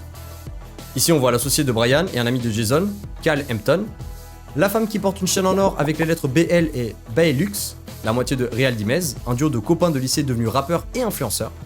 Avec Roxy et un nouvel accord avec le label Only Raw Records, elle espère toucher le gros lot à Vice City. Le manager de Real Dimez est Dri Kwan, un arnaqueur plus intéressé par l'industrie de la musique que le monde criminel. Il a un gros coup potentiel entre les mains et espère que ses jours à s'occuper des spectacles du strip club Jack of Hearts seront bientôt terminés. En parlant de strip club, celui-ci appartient à Booby Ike, une légende locale de Vice City. Enfin, le 8e personnage majeur qui nous a été présenté est Raoul Bautista. Comme pour Booby Ike, on ne voit rôle que sur le site de GTA 6. Banquier charmant et rusé, il travaille avec Lucia sur un coup. C'est un opérateur insouciant, alors attendez-vous à ce que les choses dégénèrent souvent. Comme je l'ai dit il y a quelques minutes, on voit Jason aller chercher Lucia sortant du pénitentiaire de Leonida. Elle porte un bracelet électronique à la cheville, et ce bracelet, on le voit un peu partout sur d'autres plans. Il semble que Lucia doit faire plusieurs heures de travaux d'intérêt généraux. On la voit porter des vestes oranges du département de correction de Leonida. Il semble que ce soit elle ici qui ramasse les poubelles. L'histoire semble vraiment commencer ici, quand Lucia est libérée, ayant hâte de débuter sa nouvelle vie. Si les copines font partie de GTA depuis un bon moment, ce sera probablement la première fois que l'on pourra vivre une relation plus profonde. Lucia et Jason ont l'air très intéressés l'un par l'autre, et ils passent pas mal de temps du trailer à apprendre à se connaître. Ils apprendront aussi le monde du crime. On les voit ici exploser une voiture de police. En parlant de police, il est possible qu'on suive un groupe de policiers corrompus, notamment lorsqu'ils parlent de se protéger les uns les autres. Ici, un groupe enquête dans un bâtiment sale, peut-être le même groupe de flics avec les images bodycam du premier trailer. Les bâtiments ont l'air de se ressembler. Ce passage est très joli. On dirait une cinématique, mais il semble que ce soit du gameplay. Donc les braquages de magasins devraient être de retour. Aussi, on voit beaucoup d'animaux. Est-ce qu'il sera possible d'en obtenir en animaux de compagnie ? Ce combat fait quand même beaucoup combat clandestin, peut-être disponible en activité secondaire. Et en parlant de combat, on voit Jason pousser de la fonte, le retour du système de musculation semble faire son retour, de quoi se mettre en forme avant les combats. Dans une capture d'écran, on voit aussi Lucia à la salle de sport, ce qui confirme encore une fois le retour de ces mini-jeux à la sauce San Andreas. En rapide pour les autres activités annexes qu'on voit dans le trailer ou dans les captures d'écran, on voit du mini-golf, natation, de la pêche, du basket, du kayak, de la plongée, de la motocross. Il y en aura plus que ça, on y reviendra juste après. Sur le plan suivant, on voit de 1 une bière posée sur la table avec les effets de bulles comme dans la vraie vie, plan qui a fait vriller tout internet alors que c'est pas si difficile à faire selon plein de développeurs. Mais surtout, on voit une console de salon, on dirait une PS5. La question qu'on se pose est, est-ce qu'on pourra jouer à des jeux vidéo dans ce jeu vidéo ? Est-ce que GTA 6 sera en fait Inception ? Revenons à l'open world. On a enfin plus d'informations sur les lieux clés de Vice City. On peut y lire sur le site web, nous sommes loin des années 80, mais Vice City est toujours la capitale du soleil d'Amérique. Le glamour, l'arnaque et la gourmandise américaine capturés dans une seule ville. Chaque quartier a quelque chose à offrir, des hôtels art déco et pastel, et plages de sable blanc de Ocean Beach, aux panaderias grouillantes de Little Cuba. Sans oublier les contrefaçons du marché aux puces de Tishawoka ou le port de WC, la capitale mondiale des paquebots de croisière. On y voit plus en détail le club 99, parodie directe de la vraie boîte de nuit Eleven à Miami. Pareil pour les équipes sportives de la ville, ce monsieur porte un maillot des Manatees, les Lamentins, qui est une inspiration des Dolphins de Miami. Sa casquette montre aussi le bas d'un logo, probablement celui d'une équipe de basket. Une capture de la Sahara Arena de Vice City nous apprend que les joueurs sont surnommés les Narcos. Une autre image dévoile une version modernisée de l'hôtel Ocean View, la plage Ocean Beach et le panneau d'aéroport de Vice City. Enfin, une zone qu'on a déjà pu apercevoir lors du premier trailer et qui a été très appréciée, Leonida Keys. Inspiré de Florida Keys, Rockstar explique que le dress code est détendu, les bars sont remplis. Dans cet archipel tropical, la vie n'est pas tape à l'œil, mais est facile. Installez-vous confortablement, mais faites attention, vous êtes sur le seuil des eaux les plus belles et les plus dangereuses de toute l'Amérique. C'est ici qu'on pense trouver Brian's Boat Work and Marina, les activités illégales du patron de Jason. Là, on retrouve un bar qui est très présent durant la bande-annonce, The Rusty Encore. On voit un morceau de bois commémorant l'ouragan Roxy. Est-ce qu'à l'instar de Red Dead Redemption 2, on pourrait retrouver des météos extrêmes dans le jeu ? D'autres captures d'écran montrent Leonida Keys et sa faune. Lézards, plongées et même des tortues et tout un univers aquatique. Changeons de région pour passer à Grass Rivers, le marécage de GTA 6. Rockstar décrit la région comme le joyau indomptable de la couronne de Leonida. Impossible de savoir ce qui s'y trouve sur la surface de cette étendue primordiale. On retrouve Grass River à la fin du trailer, où Jason pilote un hélicoptère au-dessus du marais. Il semble poursuivre le même appareil que lors du premier trailer. Encore des captures qui nous promettent des alligators, une région de chasse visiblement. Maintenant, la côte oubliée de Leonida, Port Gellhorn. Pleine de motels pas chers, attractions délabrées et mal fermées qui n'attirent plus aucun touriste. Mais il y a une énorme économie dans cette station balnéaire autrefois populaire, alimentée par la liqueur de Malte, les analgésiques et les boissons énergisantes. Sautez sur une motocross et gardez l'œil sur votre porte-monnaie. C'est l'une des zones les plus présentes dans la bande-annonce. On y voit Jason et Lucia en pleine course-poursuite. Lucia qui porte d'ailleurs une chemise de Gellhorn International. Est-ce que GTA 6 aura droit à plusieurs aéroports ? Restons dans cette région, on voit beaucoup le Starlet Motel, que ce soit dans le trailer ou via les captures officielles de Rockstar Games. Il devrait donc jouer un rôle important dans l'histoire de ce GTA 6. D'ailleurs, je me demande si ce passage du trailer 1 n'est pas dans ce motel. Au centre de la très grande carte de GTA 6, on y voit Ambrosia. Au cœur de Leonida, l'industrie américaine et les valeurs à l'ancienne règnent en maître, peu importe le coût. La raffinerie de sucre Allied Crystal offre du boulot et les gangs de motards offrent le reste. Les habitants d'Ambrosia sont absents lors de ce second trailer, alors qu'on les voyait profiter de la boue et de bonne bière dans la première bande-annonce. On a quand même des images officielles de gangs de motards, notamment le gang Final Chapter. Aussi quelques images de paysages qui renforcent le côté zone industrielle de la région. Et pour finir notre tour de Leonida, voici le mont Calaga. Il se trouve au nord de l'état et est décrit comme « ce mont est un terrain de chasse, de pêche et de rallye premium. Dans la végétation entourant le bois, pécono-mystiques et radicaux paranoïaques vivent loin des yeux du gouvernement. Cette zone est absente lors de la bande-annonce, mais certaines captures mettent en avant la nature, les animaux, ce qui nous rappelle évidemment le mont Chiliad de GTA V. Malgré toutes ces informations de zones, il reste encore 4 zones dont nous ne savons pas grand-chose, pour ainsi dire rien du tout. Southside, Peacock Bay, le comté de Mariana et le comté de Vice-Dale. Revenons chez Jason et Lucia. On peut y apercevoir qu'à la télévision, il y a un endroit qu'on connaît tous, Ammu-Nation. On y retrouve Phil Cassidy, un personnage présent dans GTA 3 et GTA Vice City. On a aussi vu des armes, outre la qualité complètement dingue. Je veux dire, regardez un comparatif entre GTA 5 et GTA 6, ces deux jeux ont quand même 13 ans d'écart. Mais si on compare à Red Dead Redemption 2, on voit que les détails apportés restent minimes. Et même si c'est très impressionnant, Red Dead 2 est juste sublime pour un jeu de 2018. Reste à voir si GTA 6 sera encore plus beau que les trailers montrés. On a pu voir une évolution entre les leaks et le premier trailer, ainsi qu'entre le premier trailer et le second. Bon, on y voit beaucoup de voitures qu'on connaît, d'autres qu'on ne reconnaît pas car ce sont de nouveaux modèles.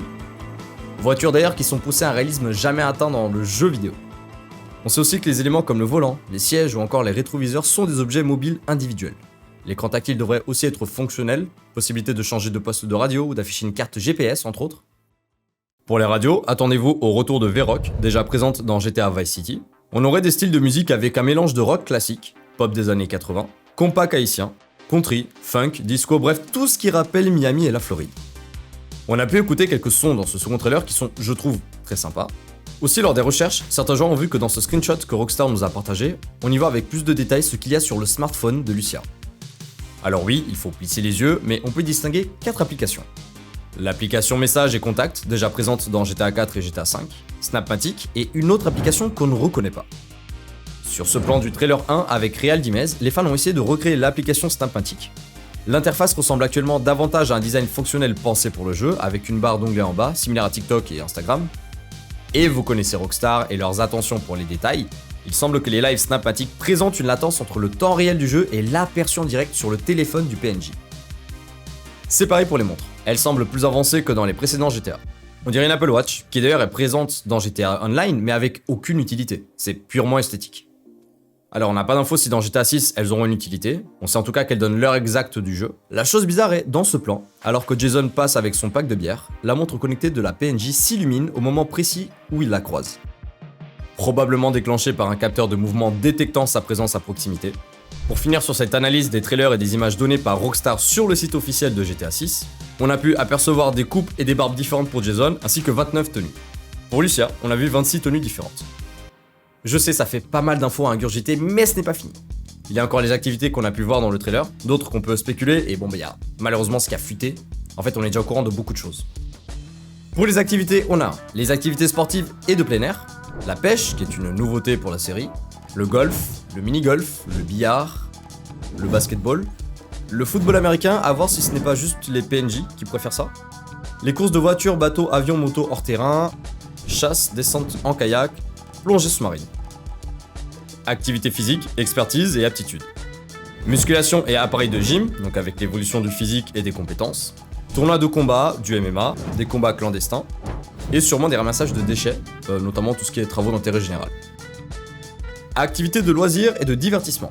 On aurait donc les clubs de striptease, connus de la série, danse, mini-jeux de danse en club, sortir boire un verre, socialiser dans des bars, grande roue et fêtes foraines, mini-jeux de bar, genre les fléchettes, le billard, etc.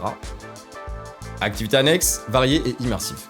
Participer à des rassemblements d'automobiles ou de motos ou à des événements communautaires, le bowling, la salle d'arcade, des bras de fer, courses de vélo, ramasser et collecter des objets dans le monde ouvert, courses d'action virtuelle, etc. Vous avez compris, il y aura beaucoup de choses à faire.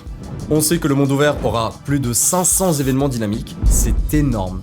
On parle donc de missions annexes, d'interaction avec les PNJ et des secrets à découvrir. Je pense qu'il y aura des références à des films et séries connues se passant à Miami, et ça ne m'étonnerait pas qu'on ait une mission faisant référence au boucher du Bay Harbor, le tueur en série de Dexter. D'ailleurs, qu'est-ce que ça me ferait rire de voir ce même dans le jeu. Surprise, motherfucker! Pour en revenir aux activités, il y en aura beaucoup liées à la criminalité. Vol, livraison, trafic de drogue, braquage. Comme chaque GTA, ce sera un point central du jeu. Dans la dernière vidéo, j'avais dit qu'on aurait environ 70% des bâtiments explorables. Pour compléter cette information, on devrait avoir environ 700 espaces commerciaux ouverts aux joueurs. Alors attention, ça ne veut pas dire qu'on aura 700 centres commerciaux. On compte là-dedans les petites supérettes, les magasins moyens et les plus gros. Mais c'est tout bonnement gigantesque. Je rappelle qu'on a environ 10 lieux commerciaux exploitables dans GTA 4 et 30 à 40 intérieurs réellement interactifs dans GTA 5. On est sur une augmentation d'environ 15 à 20 fois plus. Là où dans GTA 5, beaucoup de commerces sont là uniquement de façade mais restent inaccessibles, dans GTA 6, ils seront presque tous fonctionnels. En même temps, quand on compare la carte de GTA 5 à celle de GTA 6, ce n'est plus si étonnant comme statistique. Carte qui est vraiment impressionnante, tant elle est fidèle à la vraie vie.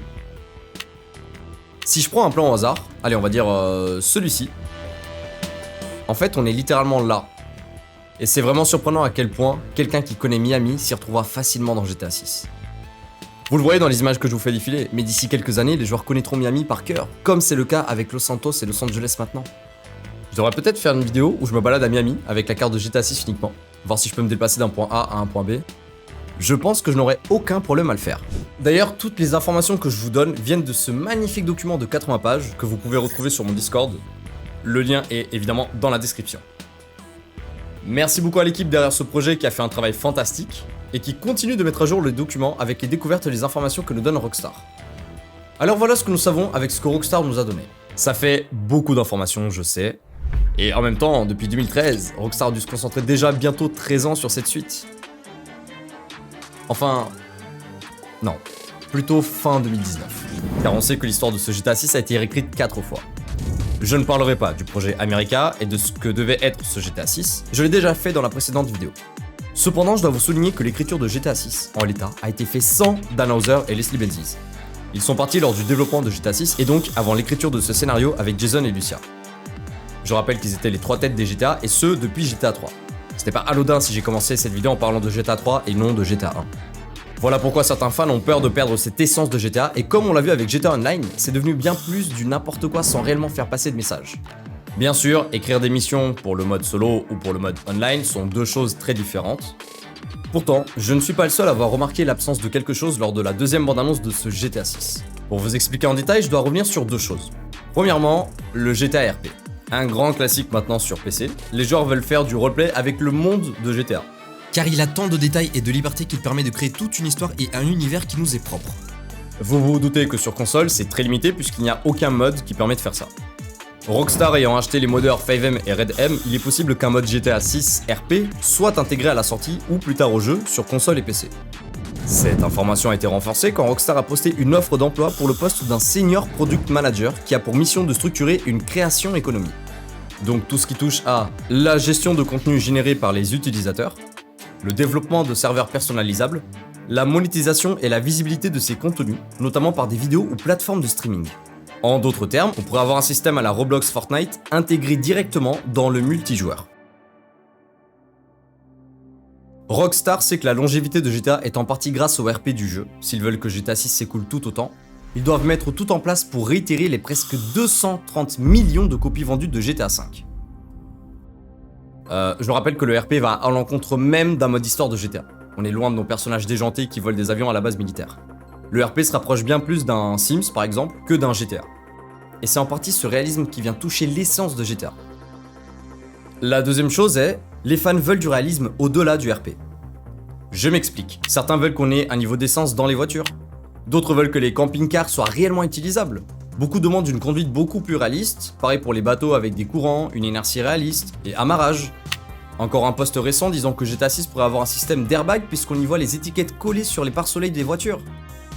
Alors qu'on sait tous que voir son pote conduire une voiture, se taper un mur et le voir s'envoler sur quelques mètres, c'est ça qui est drôle.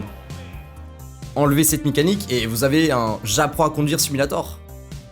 On est arrivé à un point où un internaute réclame que lors du trailer, les cheveux de Lucia ne sont pas assez bien animés lorsque le vent passe derrière, ou que certains vêtements passent à travers la peau, ou encore l'absence de certaines ombres dans l'environnement et que ce n'est pas réaliste. Ce à quoi une ingénieure de Rockstar répond que Breaking news, un jeu vidéo est en réalité un jeu vidéo. Et ça commence à poser problème. Une chose est de demander du réalisme pour le RP. Une autre est de vouloir un jeu qui simule la vie réelle avec 100% d'exactitude. Je peux vous assurer que c'est chiant. Vous n'avez qu'à sortir de chez vous, vous verrez par vous-même. Certains justifient que le jeu doit être très réaliste, surtout après l'attente interminable entre les 2 jeux. Sincèrement, mais regardez par vous-même sur internet. Regardez sur Reddit ou sur X. Sous chaque post parlant de GTA 6, beaucoup veulent du réalisme à tout prix, sur tout et n'importe quoi. Je pense que beaucoup de personnes seront vraiment déçues par plusieurs points. On parle d'un GTA, pas d'un Red Dead Redemption 2. Le gameplay restera arcade, il y aura une attention particulière aux détails, sans pour autant rendre le jeu très réaliste, et l'histoire sera très différente de ce qu'on a déjà vu dans la série. Il n'y a qu'à voir comment Red Dead 2 a divisé les fans malgré les 75 millions de ventes. On se rapproche d'un simulateur de Far West, avec un gameplay plus lourd, moins arcade, trop réaliste pour certains joueurs. La dernière chose que veut Rockstar est de sortir le jeu le plus attendu de tous les temps et qui divise les fans. Voilà pourquoi ils font très attention à comment ils communiquent, et donc vous savez pourquoi on a peu de communication autour du jeu. Il ne faut pas donner l'impression que le jeu est trop comme ci, ou pas assez comme ça. Il faut un juste milieu. Parce que ce GTA 6 se rapproche bien plus d'un GTA 4 que d'un GTA 5. Et c'est à cause des joueurs, tant ils demandent de réalisme et de choses qui vont à l'encontre même d'un GTA 3, Vice City, San Andreas ou GTA 5. Sauf qu'on l'a vu, GTA 4 est l'épisode le moins apprécié des fans. Son passage à un univers visuellement plus réaliste n'a pas dû aider. Mais au niveau des émotions qu'il fait passer, il est plus puissant que les autres GTA, même le 5. Il avait sa dose de satire, certes moins tape à l'œil, moins clinquante, mais plus fine, plus sournoise et presque réfléchie. Quand la satire de GTA 5 tape avec un marteau, celle de GTA 4 tranche lentement ses propos. Les trailers de GTA 6 mettent en avant une narration plus émotionnelle et axée sur les personnages. Une dynamique bien différente de GTA 5, où chaque protagoniste était un anti-héros. Et donc, il semble y avoir un virage dans la satire. On touche à des thèmes sociaux sensibles comme les violences policières ou le patriotisme américain. On est loin du cynisme à outrance ou des clichés. Ce ton marque un contraste avec la satire souvent provocante de GTA V. Alors oui, lors des premiers trailers, on a pu voir beaucoup de séquences liées à des vidéos des réseaux sociaux. Cependant, on est plus sur des clins d'œil que réellement de la satire. La différence entre les deux est qu'ici, Rockstar nous dit « Eh, vous vous souvenez de ça? Vous l'avez vu sur TikTok ?» en ne faisant passer aucun message derrière. Et le coup du « la réalité est déjà absurde, on se contente de recopier » ne passe pas, surtout quand on a vu de quoi la boîte de Grand Theft Auto est capable. Parce que le débat pourrait être « est-ce que la réalité dépasse la fiction au point que GTA n'a plus besoin d'exagérer ?» Si vous pensez que oui, j'ai envie de vous dire, est-ce que recopier le réel, ce n'est pas un aveu d'impuissance de Rockstar à écrire une vraie satire? Parce qu'en plus de ça, une rumeur court disant que le jeu aura une classification plus clémente. On passerait d'une classification R18, restriction à plus de 18 ans, à M15, mature plus de 15 ans. R18 est la classification la plus stricte en Australie pour un jeu vidéo. Ça montre que Rockstar est prêt à abaisser son niveau d'écriture ou de violence visuelle pour toucher un plus large public. Ça paraît insignifiant, mais croyez-moi que ça ne l'est pas. L'inquiétude est qu'un climat de cancel culture pousse Rockstar à atténuer l'humour corrosif propre à la série. D'ailleurs, d'après un article de Mary Station, les scénaristes auraient été priés d'être moins cruels envers les minorités, et comme on l'a vu, c'est arrivé avec GTA V. La série Grand Theft Auto n'attaque pas en permanence ces minorités, et c'est vraiment minime et occasionnel, surtout que c'est toujours dans le but de dénoncer quelque chose. Mais si on pousse ce niveau d'écriture plus loin, est-ce que Rockstar ne va pas nuancer bien plus sur la satire politique, par exemple, chose qu'elle a toujours fait avec les autres jeux? Le jeu ne sera pas inoffensif, mais on voit que Rockstar cherche un compromis entre l'esprit provocateur de la série et une sensibilité plus inclusive à plusieurs niveaux. Est-ce qu'on peut oublier les missions de torture à la GTA V qui dénonçaient les méthodes des États-Unis sur leurs prisonniers? Est-ce qu'on peut oublier les missions à la San Andreas sur la dénonciation de la corruption dans la police, avec aussi les problèmes liés au racisme? Est-ce qu'on peut oublier les missions décalées de GTA 3 qui malgré tout dénoncent l'obsession pour la nourriture et les fast-food? En fait, je pense que c'est pire que ça. Ils n'ont plus tant besoin de se concentrer sur la satire sociale. Ok, qu'est-ce qui ramène de l'argent à Rockstar? Le mode histoire de GTA V? Non. Le mode multijoueur? Oui. Alors pour le prochain jeu, quel est l'intérêt de se concentrer sur l'histoire ou la satire? Pourquoi ne pas se contenter du minimum à ce niveau-là, pour ensuite mettre toutes les ressources sur le mode online? Il suffit de faire une carte avec beaucoup d'activités, de détails et possibilités pour que le joueur lambda se dise « Eh mais le monde ouvert est cool, j'ai hâte d'y jouer avec mes potes ». Ce que je veux dire est que même si l'histoire du jeu ne sera pas à la hauteur des autres GTA, ce n'est pas important pour Rockstar. Ce qui est important est que le jeu puisse faire la passerelle pour GTA Online. Déjà, les propos de Strozelnik soulignent que les mises à jour de GTA Online actuelles ont été si conséquentes qu'elles pourraient se comparer à des jeux vidéo à part entière. Ce que ça veut implicitement dire, c'est que Rockstar pourrait vouloir créer une transition naturelle et durable entre GTA Online et son successeur, et ce même si GTA V en ligne restera opérationnel longtemps après le lancement de GTA 6. La communication pour le mode en ligne n'a toujours pas été lancée, et tant qu'on n'aura pas plus d'infos de GTA 6, il n'est pas dans l'optique de Rockstar de nous en dire plus. Mais d'après quelques insiders, je peux vous dire qu'il y a des spéculations sur ce mode en ligne. Ce nouveau online pourrait avoir le crossplay, donc les joueurs console et PC pourraient jouer ensemble.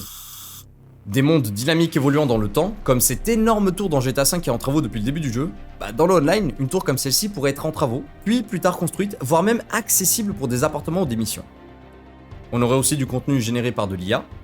En fait, Rockstar va faire vivre ce GTA 6 Online comme un Fortnite ou Roblox, le but étant que le contenu soit créé par les joueurs pour les joueurs. Dans ce genre de modèle, il est envisageable d'avoir un serveur RP, un autre pour le mode online classique, puis enfin les serveurs spécifiques de la communauté. Je pourrais créer mon propre serveur avec pour thème une Miami apocalyptique où chaque joueur doit survivre face à une armée de zombies, avec du loot, des lieux abandonnés, etc. Je pourrais aussi créer un serveur mini-jeu, un Mario Kart-like ou autre, enfin vous avez compris le concept. Des rumeurs courent que ce nouveau online pourrait même être gratuit pour toucher un large public intéressé par l'expérience multijoueur et en comptant sur les achats intégrés pour gagner de l'argent. Une autre rumeur parle d'un nouveau système de réputation.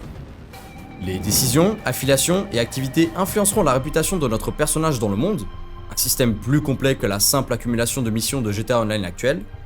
Si vous pensez que Rockstar va mettre plus d'efforts sur le multijoueur que le solo, c'est normal. Je peux vous assurer que nous n'aurons aucun DLC pour le mode solo, j'en suis persuadé. Ce GTA va suivre les traces de son grand frère GTA V. Tout le contenu supplémentaire et les mises à jour iront pour le multijoueur.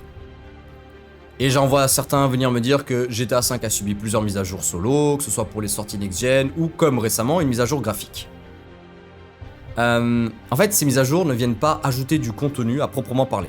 Aucune nouvelle mission par exemple. Elle touche à la map qui est la même que l'online, Ce sont des mises à jour appréciables et il est vrai que quand nous aurons une mise à jour visuelle pour GTA 6, le avant-après risque d'être fou. Mais les mises à jour de contenu iront pour le multijoueur. Maintenant, je sais que j'étais très négatif sur cette dernière partie, mais je pense que le débat est intéressant et j'ai vraiment très hâte de vous lire là-dessus.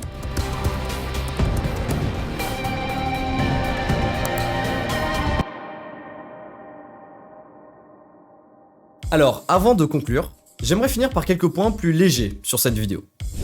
Déjà, si vous voulez visiter la carte de GTA 6, il est possible de le faire sur Far Cry 5.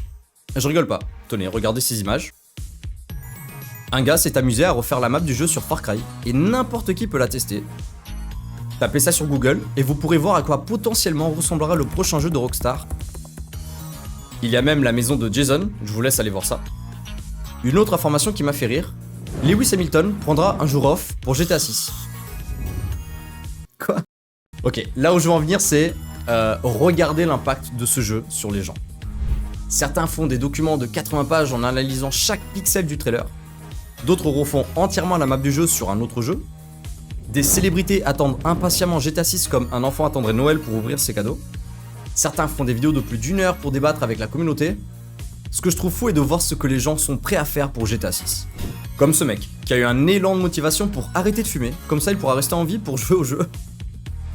Jamais un jeu n'a eu autant d'influence aussi vaste que ce que vient de faire Rockstar. Je parle d'influence au sens large, non uniquement médiatique.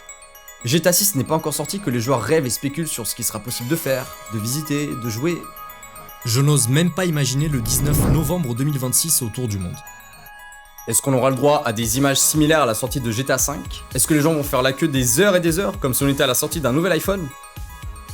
Bon, pour le coup, depuis qu'on peut tout commander en ligne, je pense que ce genre d'images se feront rares. Mais on n'a jamais à l'abri de voir quelques magasins physiques avec une file d'attente de quelques heures. Ce que je sais, c'est que Twitch, la plateforme de streaming, travaille avec Rockstar pour préparer le plus grand jeu vidéo de nos vies. Mike Minton, responsable en chef de la stratégie de monétisation, a dit que GTA 6 sera une vague qui se construira dans le temps. Lors de sa sortie, il y a le solo, ce qui sera l'événement majeur avec des activations possibles, sûrement des gains dans le jeu pour les joueurs qui regarderont le lancement sur Twitch. Ensuite viendra la phase de multijoueur et plus tard le RP. Si on se souvient du cycle de vie de GTA 5 sur Twitch, c'est très exactement ce qui s'est passé. Cette fois, Take-Two, la maison mère de Rockstar, travaille directement avec la plateforme de streaming pour maximiser la visibilité. Le but de Rockstar est de faire parler de GTA 6 pendant des années et des années. GTA 6 Online va y jouer grandement et pourrait certainement devenir l'un des derniers Grand Theft Auto, puisque la formule pourrait basculer sur un modèle uniquement multijoueur par la suite. GTA 6 pourrait être simplement le dernier mode histoire solo de la série Grand Theft Auto auquel on jouera. Donc si GTA 7 il devrait y avoir, ce serait directement du online en gros. De toute façon on le saura d'ici 12 à 15 ans, il y a le temps que beaucoup de choses changent encore.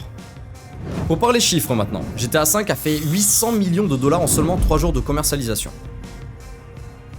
Rockstar prévoit 7 milliards de dollars en 60 jours. Et je pense sincèrement qu'ils les feront en moins de 2 mois. On parle du jeu le plus attendu de tous les temps, et avec toute la publicité, la communication et l'attente des fans depuis des années, ils sont partis pour battre tous les records.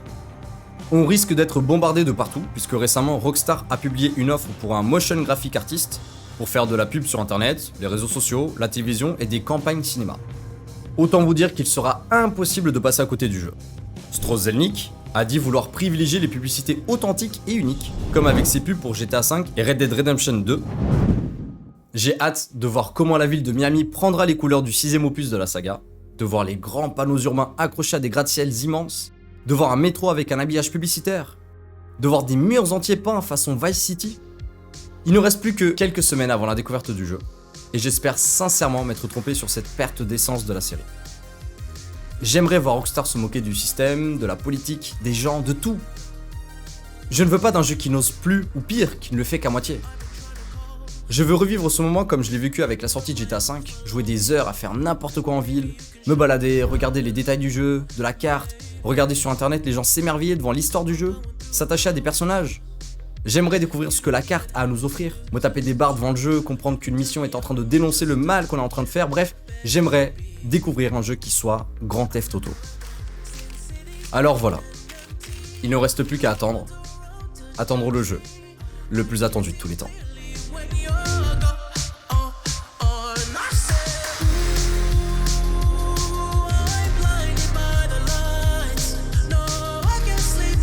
Je vous fais gagner une édition du jeu, tout se passe dans la description. Merci à ceux qui s'abonnent, ça me soutient vraiment beaucoup et ça me donne envie de continuer mon travail. Vous avez le Twitch, le Insta, la page Dailymotion en description, le YouTube, voilà, vous avez tout. Vous pourrez compter sur moi le 26 mai 2026 pour un live 24 heures sur ce GTA 6. J'ai hâte de vous voir. Et ouais, à la prochaine.